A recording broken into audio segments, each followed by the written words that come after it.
السلام علیکم دوستوں، آئیے اسلامک انداز میں خوش آمدید کتابوں سے تصدیق شدہ حدیث مبارکہ اور اسلامی واقعات جاننے کے لیے ہمارے چینل کو ضرور سبسکرائب کریں۔ شکریہ۔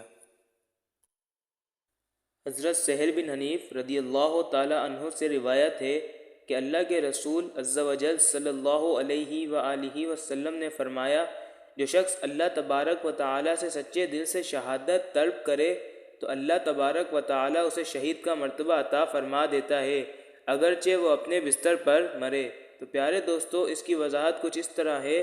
اس طرح کہ دل سے شہادت کی آرزو کرے، زبان سے دعا کرے اور بقدر طاقت جہاد کی تیاری کرے، موقع کی طاق میں رہے۔ صرف سچی دعا کو بھی بعض شارحین نے اسی میں داخل فرمایا ہے۔ شہادت کا مرتبہ اس طرح عطا ہوگا کہ یہ حکمی شہید ہوگا جو جنت میں شہداء کے ساتھ رہے گا۔ رب تعالیٰ کی عطا ہمارے وہم و گمان سے ورا ہے۔